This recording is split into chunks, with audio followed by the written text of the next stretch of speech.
동영상을 시청해 주시는 시청자 여러분, 한 주간도 안녕하셨습니까? 오늘은 2021년 11월 14일 주일입니다.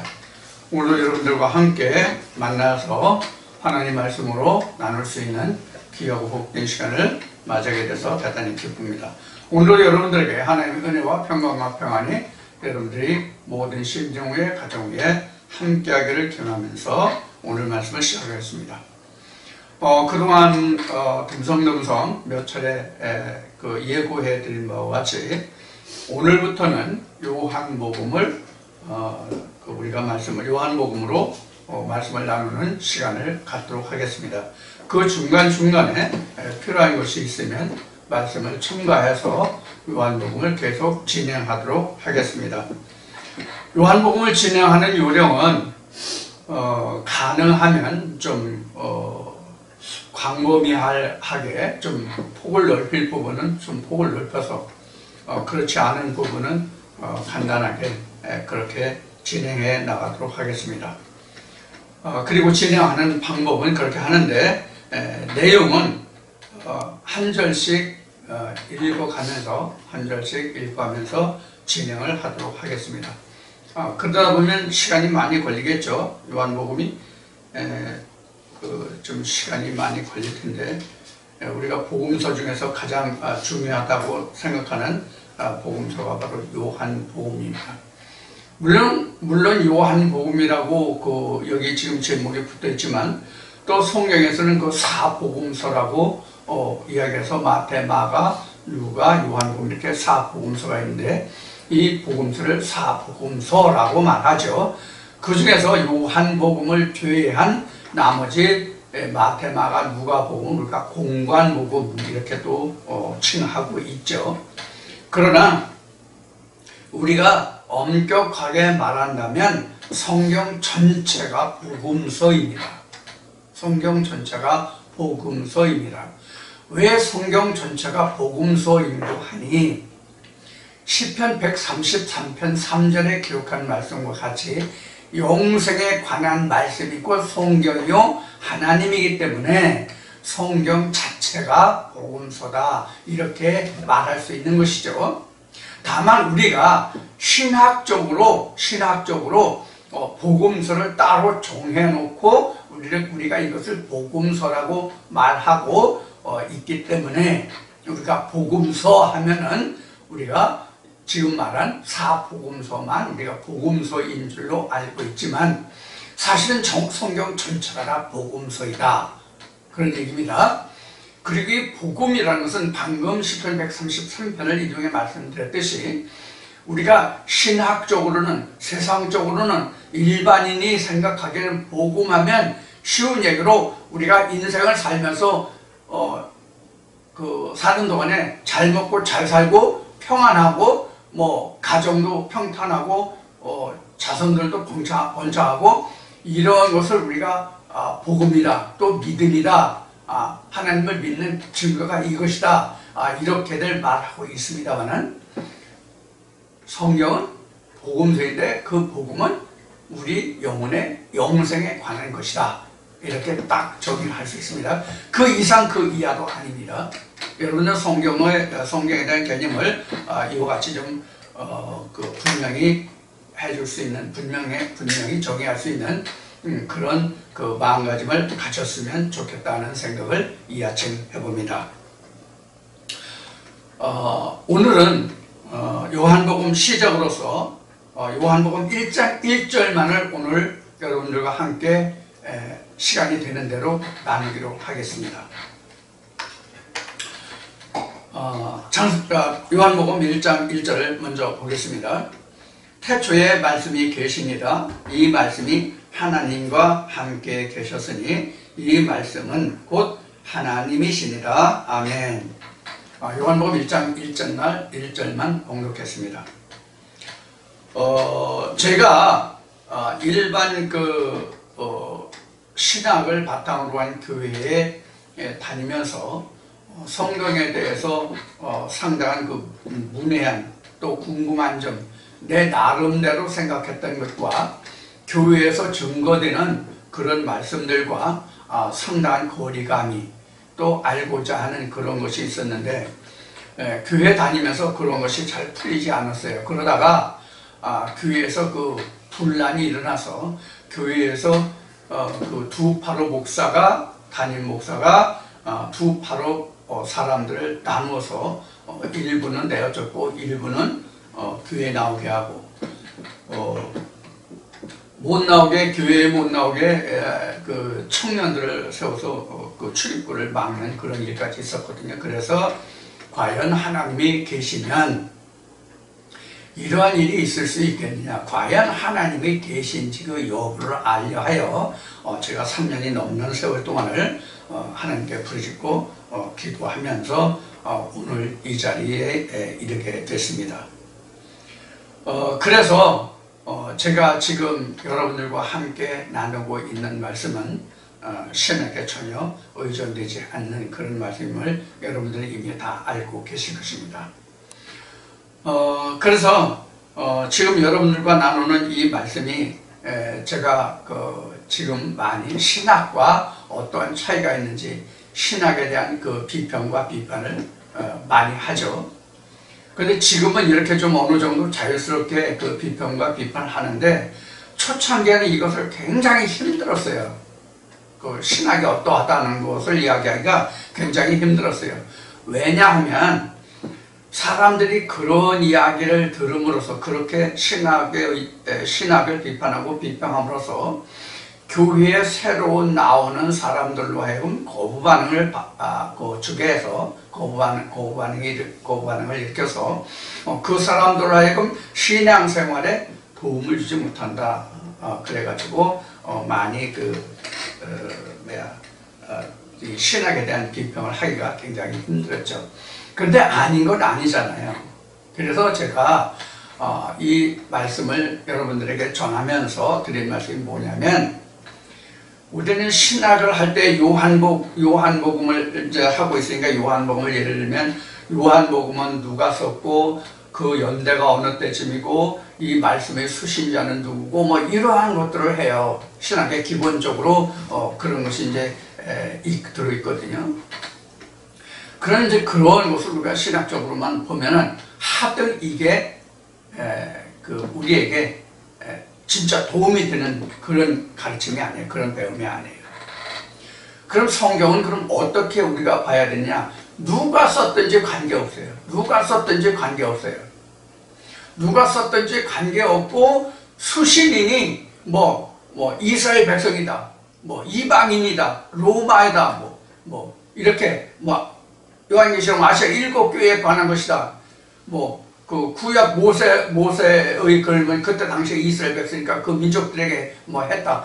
이렇게 말하는데 성경은 그러한 역사 속에서 어떤 그 분할된 구역, 민족, 나라라는 것이 있었지만 실상 성경 전체는 모든 인류에게 보내진 것이고, 이것을 가장 적게 축소한다면 하나님의 선지자들이 신학을 의존해서 하나님을 가르치고 전하고 증거하는 그들에게 써진 말씀이에요. 성경이.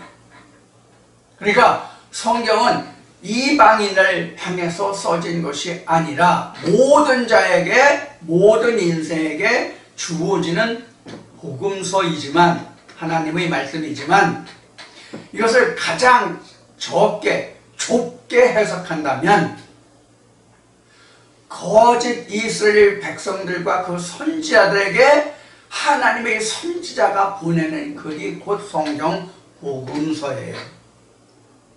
그래서 이제 여기는 이제 요한복음이지만 복음서의 우리 성경을 보면은 요한복음 이제 뒤에 하다 보면 이제 나오겠네요. 예수가 누구에게 보내졌어요?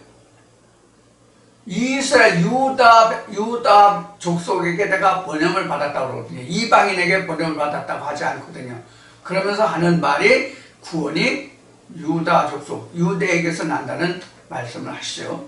이게 바로 가장 큰 성경이 누구에게 보내졌느냐, 하나님의 선자가 누구에게 보내졌느냐, 이 글을 누구에게 보낸 글이냐는 단편적인 증거예요. 자, 그런 면에서 오늘 요한복음을 시작하면서 가장 근본이 되고 기초가 되는 그런 내용을 이제 말씀을 드렸습니다. 그럼 오늘 첫 시간으로서 지금 가장 먼저 요한복음 1장 1절을 우리가 접하면서 가장 첫 번째 등장한 단어가 뭐예요? 태초라는 단어예요. 이 태초라는 단어는 성경에 지금 이게 이제 우리가 지금 보는 거는 요한복음이지만 이 태초라는 말이 여러 군데에 나와요.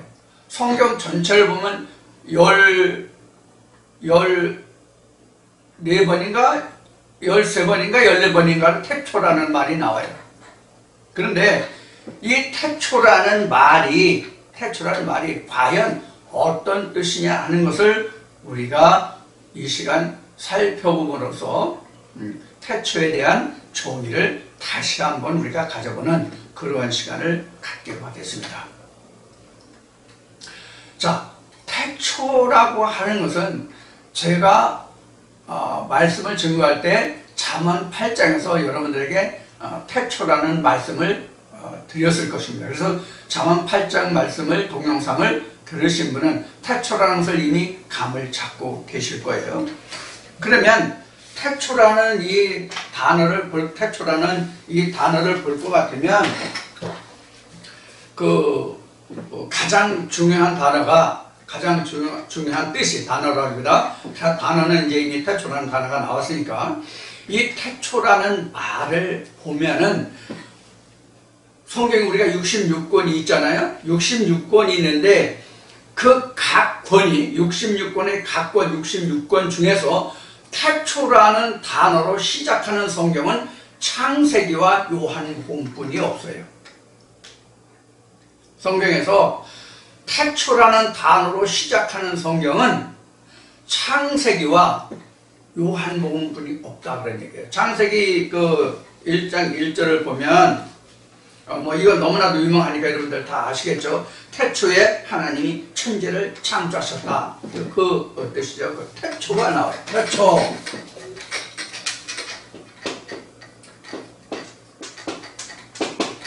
태초라는 말이 나와요.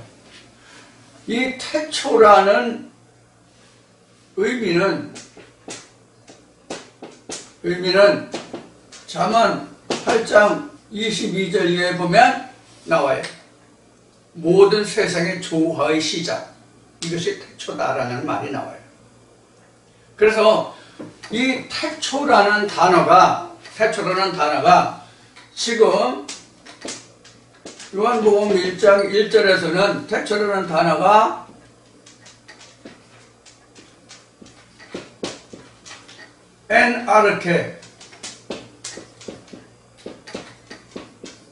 아르케 이렇게 나와요. 근데 사실은 N은 안 들어가도 돼요. 아르케가 바로 태초라는 뜻이에요. 그 다음에 창세기 1장 1절에는 기본적으로 나온 게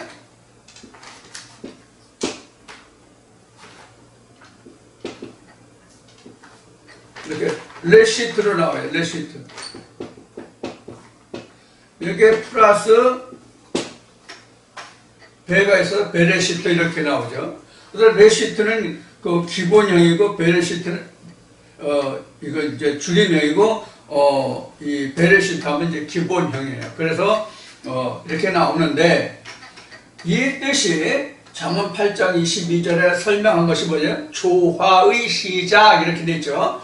그래서 이 지금 요한복음 1장 1절이나 창세기 1장 1절에서 말하고 있는 태초라는 뜻은 어떤 의미를 가지고 있냐면 영어로 하면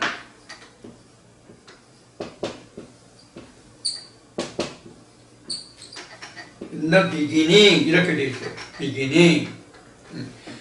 in이라는 것은 어떤 일의 시작으로 들어갈 때 그 시작하는 초입 단계가 in이죠. in the beginning. 시작하는 때. 근데 여기는 더가 들어갔잖아요. 지금 더라는 정관사가 들어가 있잖아요. 우리가 더라는 영어에서 더가 들어가, 우리가 이제 관사라고 하죠. 관사면 이렇게 어나, 언이나, 더나 이렇게 이제 관사가 세 개가 있는데, 더는 정관사, 에나, 어는 이건 우리가 정관, 관사, 정관사, 부정관사 이렇게 부르잖아요. 그래서 더가 들어가면 특별한 의미가 있어요. 그 안에서만이에요. 특별한 관계예요. 그렇습니다. 그래서 지금 창세기 1장 1절이나 요한복음 1장 1절에서 말하는 아르케, 베레시트 또는 레시트라는 이 뜻은 바로 어떤 일의 시작이에요. 시작. 이제 잠언 8장 22절에서 이제 조화의 시작 이렇게 나왔잖아요. 조화의 시작. 그러니까 무엇으로 만들어지는 조화는 어떤 그 진행에 관한 과정이 무엇을 만들기 위해서, 어떤 일을 만들기 위해서, 어떤 물건을 만들기 위해서, 어떤 일을 하기 위해서 그 시작하여서 진행해 가는 과정을 조화라고 그래요.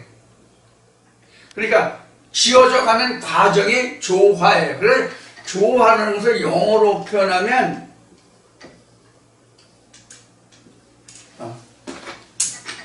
become이에요. become.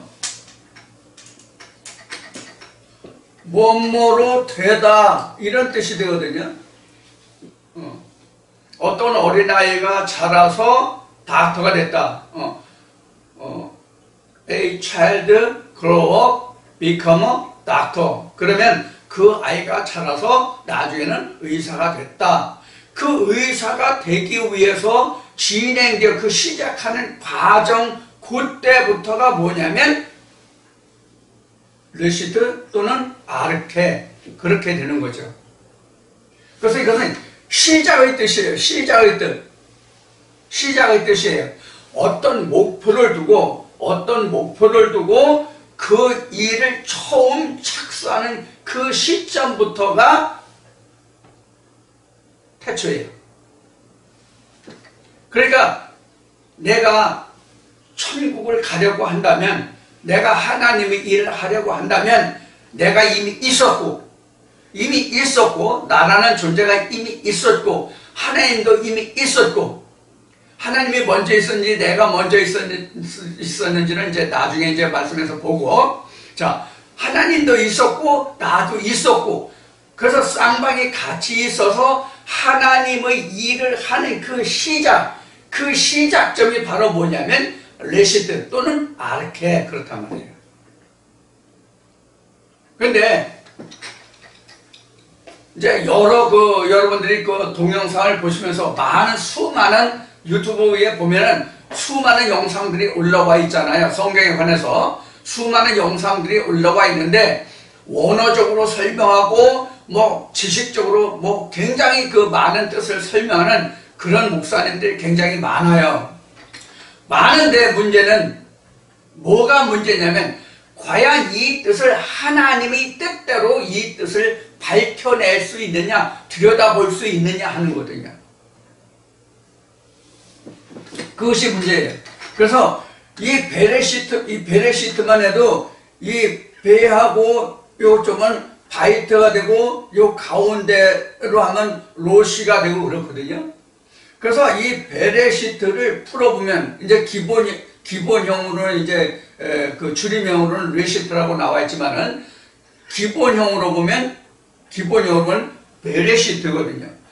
그러면 베레시트는 이것을 그 헬라어를 하는 사람들이 뜯어서 그 단어들을 각 글자를 분해해 가지고 성경하면 이것은 바이트롯이다라는 말을 해요. 그러면 바이트는 집이고, 바이트는 집인데 이것은 이제 신약에 와서 이제 오이코스로 됩니다. 이게 하나님의 집입니다. 그래서 일반 집이라는 단어도 되지만 우리가 성경에서 보면 성전이 오이코스예요. 그러니까 성전이 베레시트예요. 성전이 베레시트인데, 즉 베레시트를 뜯어보면 로시가 가운데 있고 바이트가 바이트가 밖에 있어요. 이게 무슨 뜻인가 하면 바로 이런 뜻이에요. 요거는 바이트예요. 요거는 바이트예요.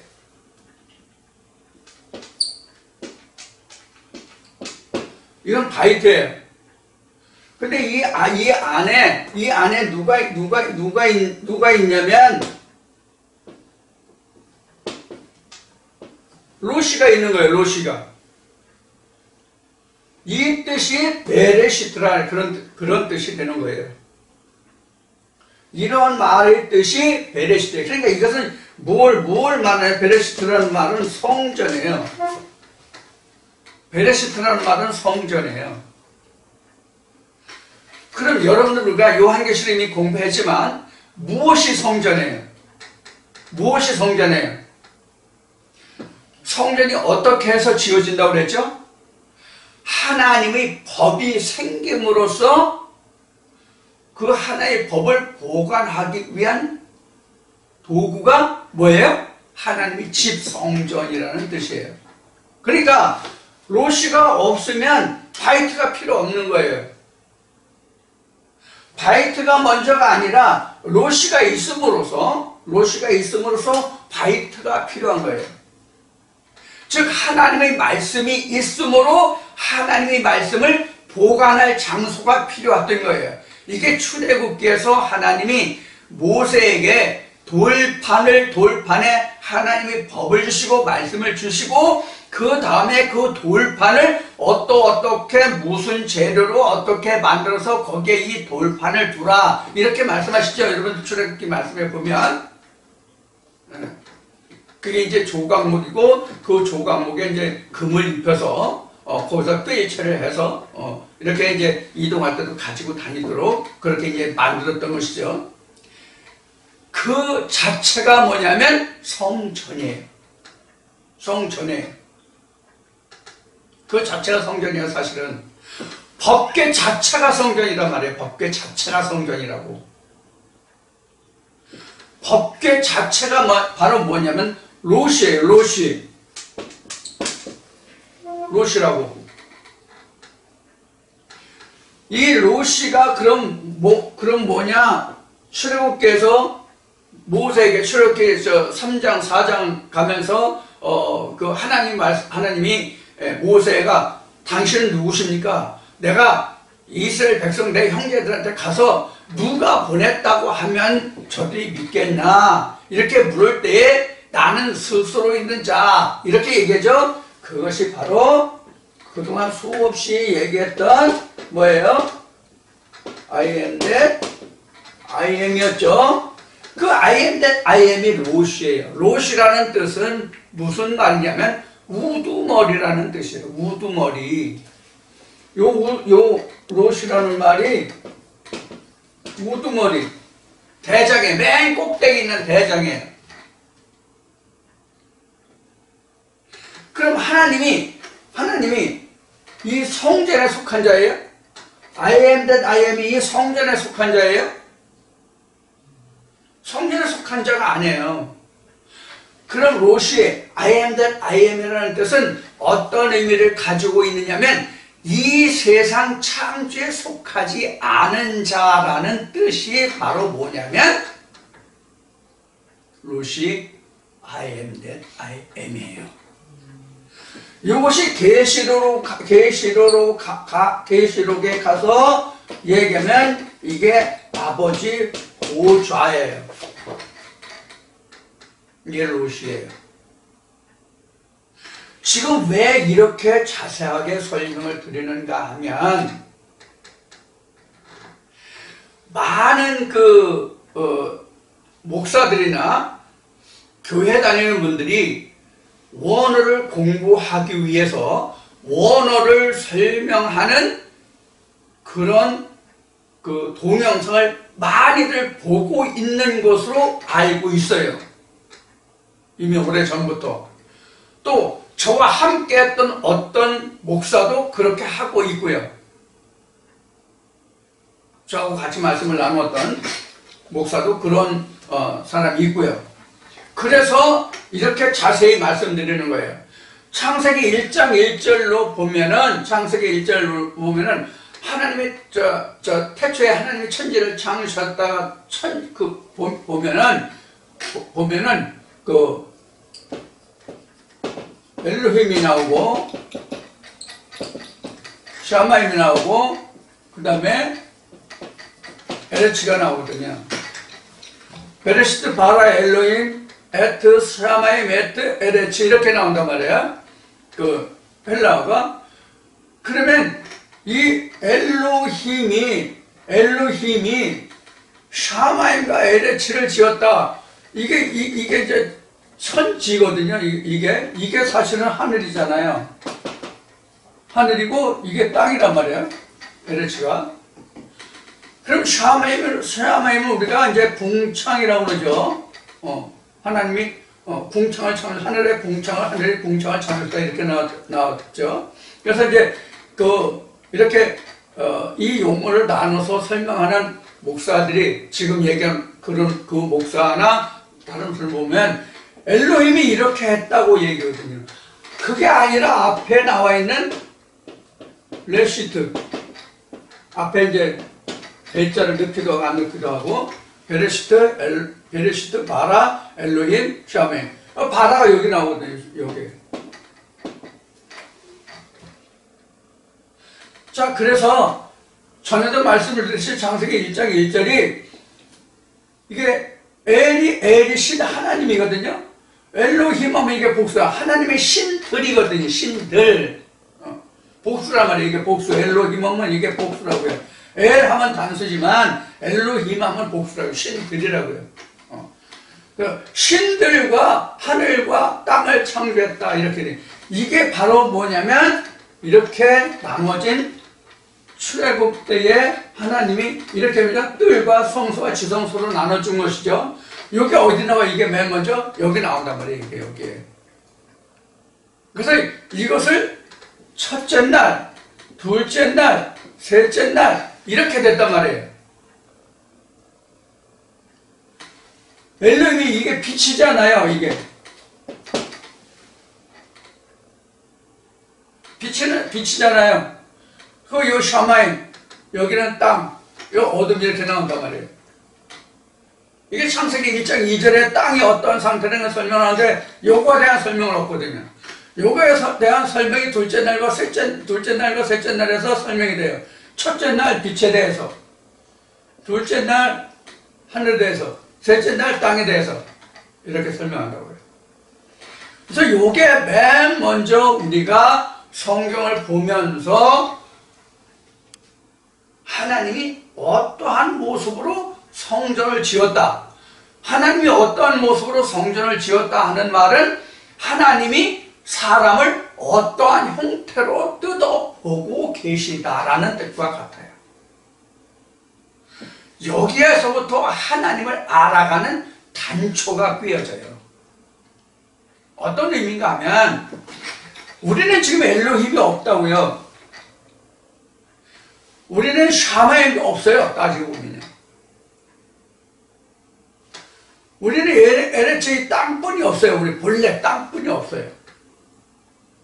그래서 하나님의 말씀이 이 에레치가 와서, 즉 빛이 와가지고 혼돈, 공허, 흑암에 있는 상태에 하나님의 빛이 말씀이 와서 샤마임을 알게 하고 그 결과적으로 엘로힘이 되게 하는 과정이 창세기 1장 1절에 나와 있어요.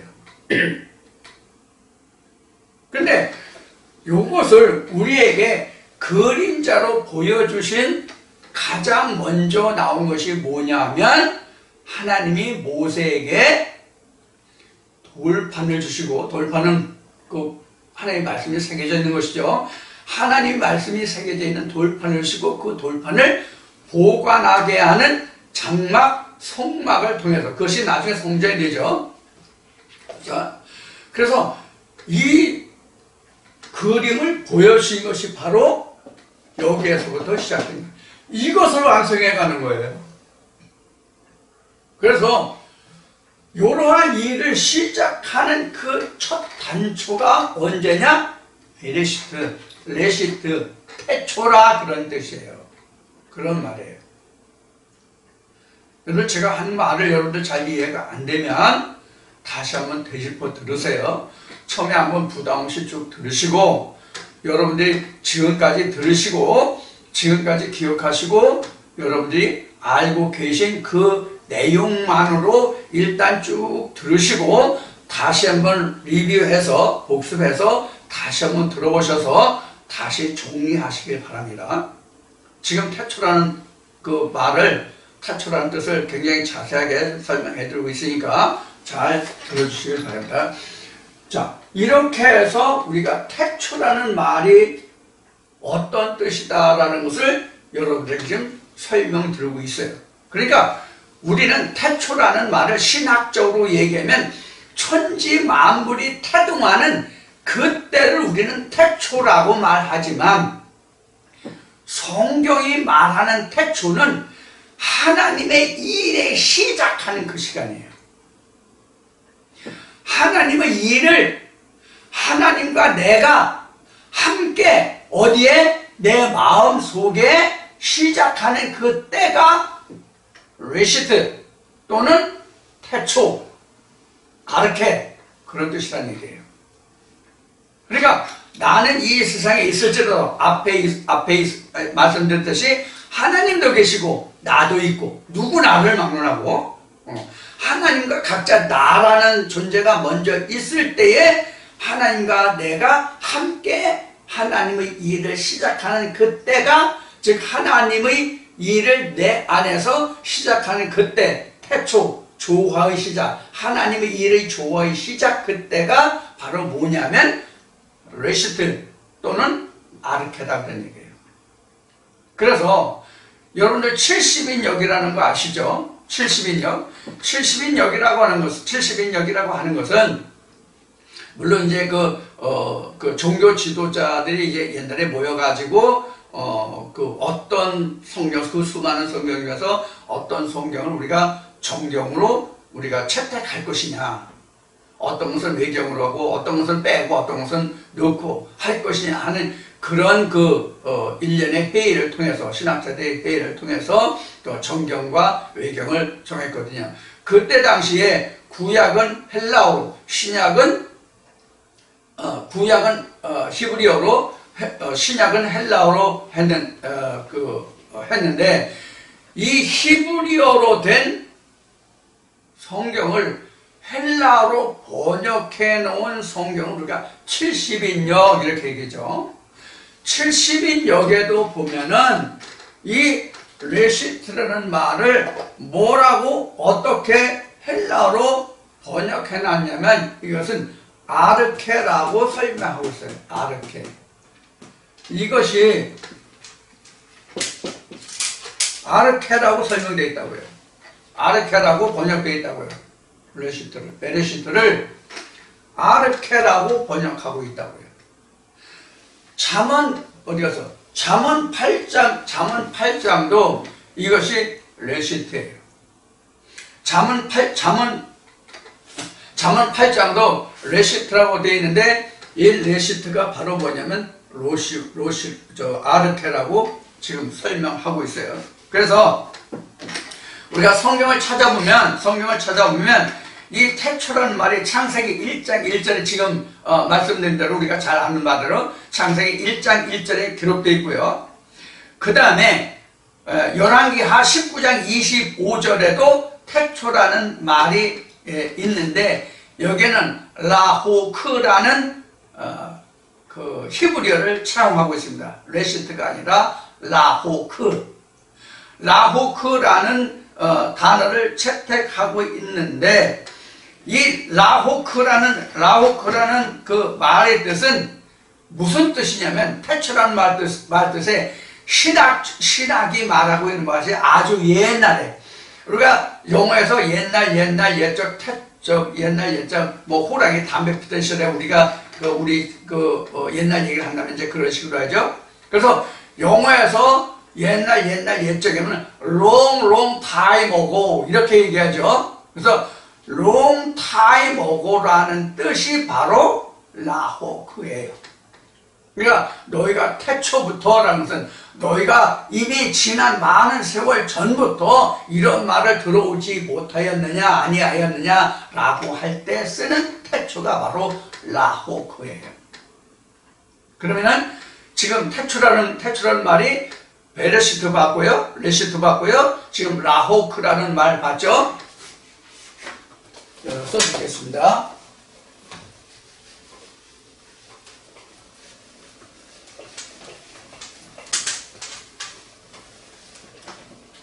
자, 태초가 첫째, 레시트라는 말이 있고, 그 다음에 라호크라는 말이 있다.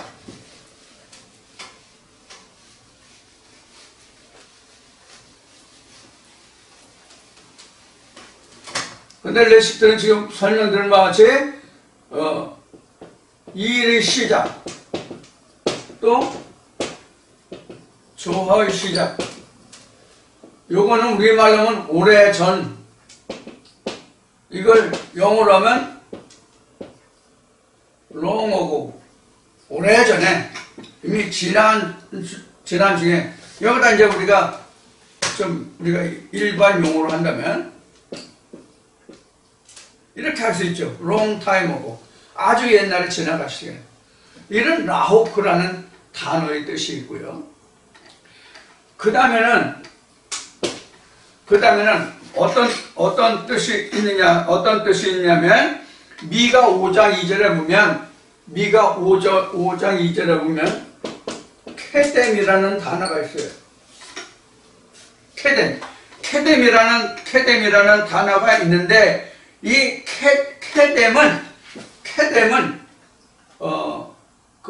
지난 과거 완료형이에요. 지난 과거 완료형. 이거는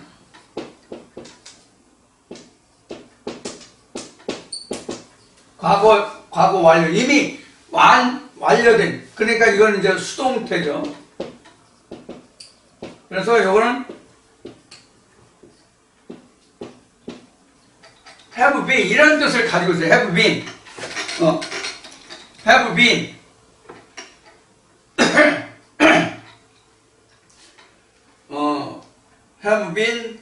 have been from of old. have been from of old.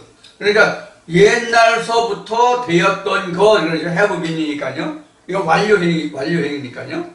그래서 수동태가 돼요. 이제 이미 지난 때에 완료된 것. 그런 것을 우리가 케뎀이라고 하는 거예요. 이건 이제 미가 5장 2절에 있어요. 미가 5장 2절에 있는 케뎀이라는 단어가 있는데, 케뎀은 바로 이러한 거죠. 이것도 같은 태초라고 우리는 번역이 되어 있다 하는 얘기예요. 자, 요거 이제 세 가지를 알았죠? 자, 라호크는 이게 왕하 19장 25절.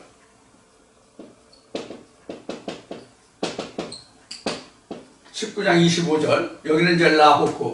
레시트는 창세기 1장 1절. 이렇게 되어있어요. 그리고 이제 이 태초라는 말을 가장 많이 쓰고 있는 성경이 바로 이사야서예요. 이사야서 보면은 이사야 37장 26절. 이사야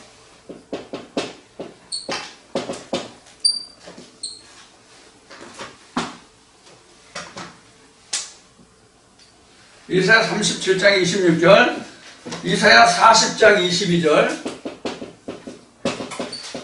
이사야 40장 41절, 21절, 그 다음에 이사야 43장 13절, 41장 4절, 이렇게 나왔어요. 여기 보면은 단어가 다 뭐라고 나냐면 그 이사야 43장 13절은 욤이라고 되어 있어요. 욤. 정확하게 욤민. 이거는 민이라는 것은 모두를 뜻하거든요. 그 헬라에서는 파스예요. 파스. 모든 날, 민, 욤. 그러니까 욤은 날이라는 얘기거든요. 날. 모든 날이라는 단 욤민도 바로 그 태초라고 지금 설명이 되어 있어요. 그런데 요거 설명해. 여기는 이제 용이 아니라 욤입니다.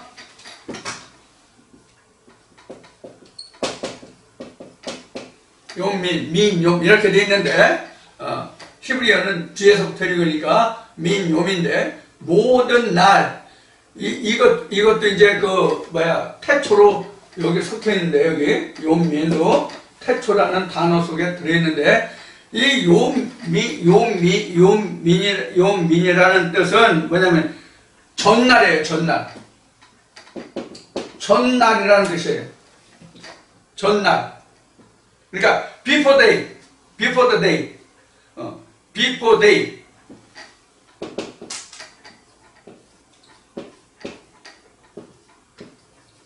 이런 뜻이에요. 전날, 앞에 날. 이런 뜻이에요. 그래서 이렇게 이제 나와 있는데 그래도 번역은 어떻게 되냐면 이 헬라어로는 이게 어떻게 되냐면 아르케로 번역됐어요. 다. 그러니까 헬라어를 봐서는 모두가 다 케뎀이든 욤민이든 여기에 나와 있는 이 단어들이 또 이제 로시도 있는데 여기 태초라는 단어에 로시도 있어요. 앞에 로시 했죠. 창세기 1장 1절에서 베레시 때도 로시 했죠. 그 로시도 있는데 이 모든 것이 다 뭐라고 표현되어 있다고요? 아르케로 표현되어 있다. 그래서 이 태초라는 단어를 전부 설명하면 레시트, 라우크, 케덴, 욤민, 로시 이렇게 나와 있는데 이 모든 것들이 결국은 뭐로 나와 있다? 아르케로 나와 있다. 이렇게 생각하시면 돼요. 그러니까 태초라는 것이 이런 거예요. 의미적으로는 이러이러한 뜻도 가지고 있지만 이 태초라는 말은 모든 일의 시작을 말한다. 이렇게 우리가 이해할 수 있는 그런 뜻이에요. 이것을 우리가 이제 이렇게 그 뜻을 이렇게 long time ago 또는 have been from of old 또는 before day 이렇게 설명했는데 이 태초라는 말을 우리가 영어에서 우리 이 시작이라는 뜻을 본다면 여러 가지가 의미인데 영어로 보면 우리가 지금 본 begin도 있잖아요. begin도 있고 그 다음에 시작이라는 것은 스타트도 있고 또는 오픈이라는 말도 쓸 수 있겠죠. 오픈이라는 말도. 오픈. 이건 글자 그대로 시작이죠. 요거는 출발이죠. 요거는 열다죠. 열다예요. 그래서 비기는 어떠한 그 목표를 향해서 가는 그것을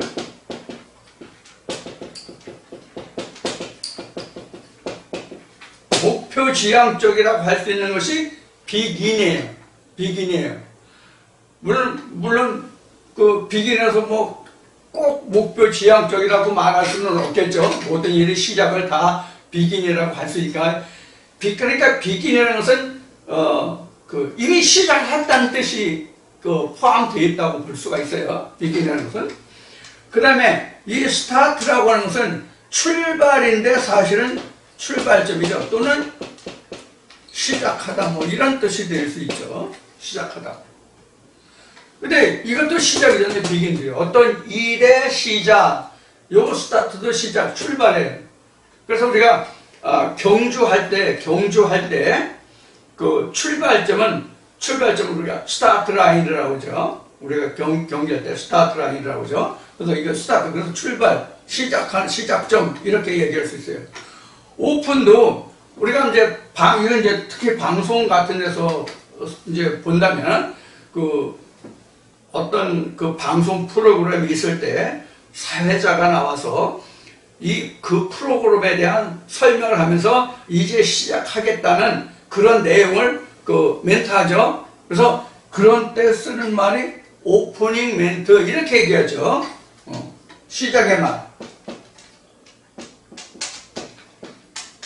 그래서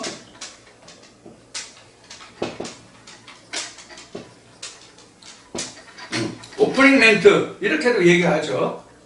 그래서 이것도 열다지만 이것도 시작의 의미가 여기에 들어있다는 거예요.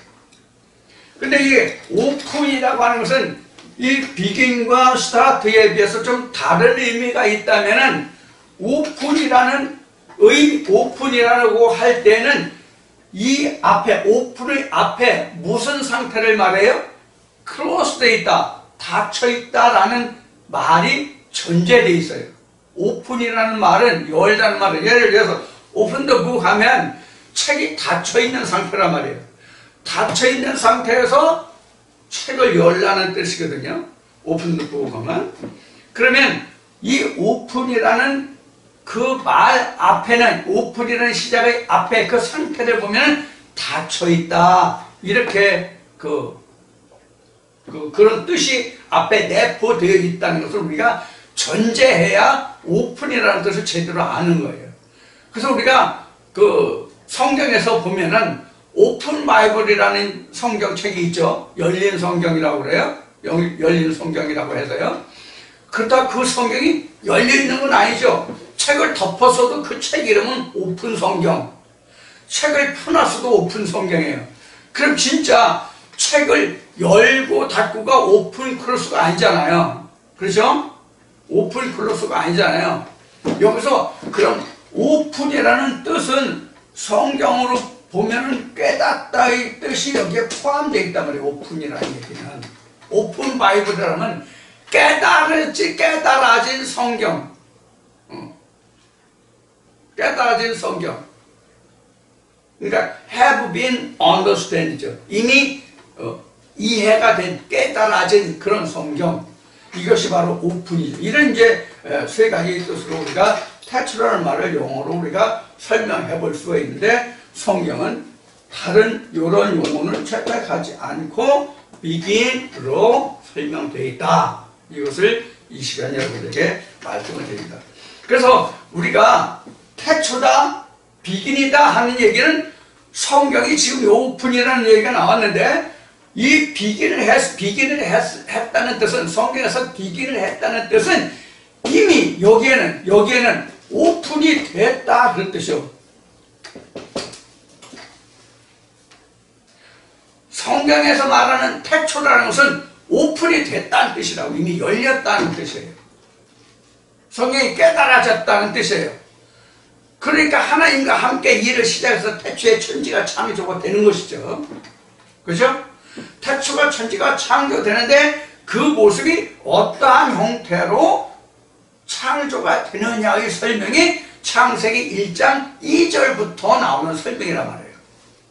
지금 상태는 어떻고 이 상태는 어떻게 변화시켜 갈 거고, 그래서 현재 상태가 천지 창조를 하는데 현재 상태가 어디에 나와 있어요?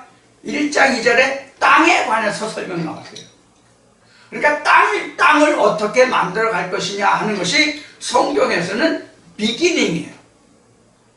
혼돈, 공허, 흑암, 앞에 얘기했죠? 혼돈, 공허, 흑암에 있는 이 흙의 땅의 상태를 어떻게 만들어 갈 것이냐 하는 것이 뭐라고요? 비기닝이다, 그것이. 그걸 열어가는 것이 비기닝이다. 그래서 성경에서 비기닝이라는 것은 이미 열렸다 이 뜻이에요.